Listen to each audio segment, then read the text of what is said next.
Now, before we get into what we're going to say to the other party, first you want to be mindful of your delivery. Do not have an attitude.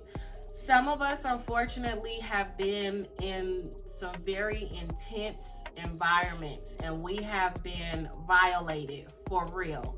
So when we get into a mode of setting a boundary, we end up going into an automatic defense mode. It's like fight or flight.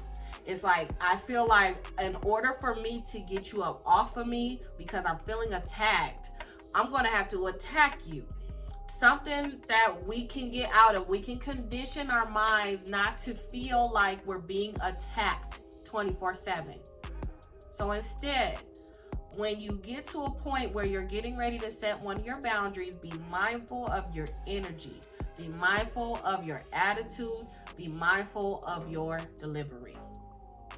So we're going to start with the first phrase. You're a person that doesn't like to share your lip gloss.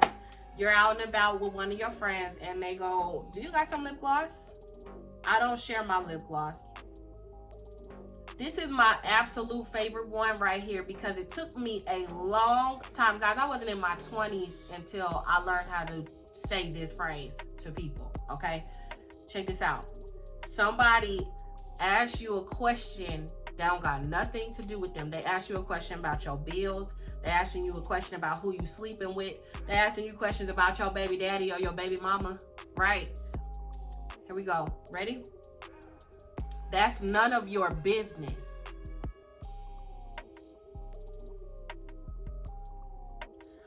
That leaves the person with nothing else to say, because once you say it, they're going to look at you. Listen, now be prepared, because people get upset when you set boundaries sometimes.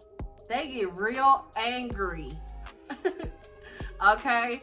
So when you say it's none of your business, you could, that's why I say I don't coach on tone, because with people, it doesn't really matter how you say things. The important thing is just saying it and setting that boundary and making sure that it's set.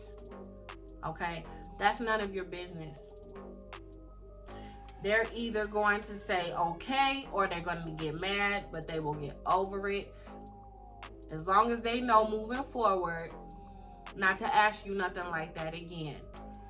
Another way that you can set a boundary, another phrase that's good, when you experience people who use certain type of language, when I feel disrespected by somebody, or if they're using a language towards me or talking real lazily towards me and they're not being mindful of being respectful or anything like that, here's a phrase I use. The way that you speak to me and the name that you call me is not okay, and it needs to stop.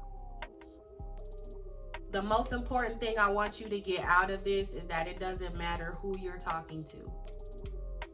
It does not matter who it is, if it's your mother, if it's your father, if it's your teacher, if it's your boss.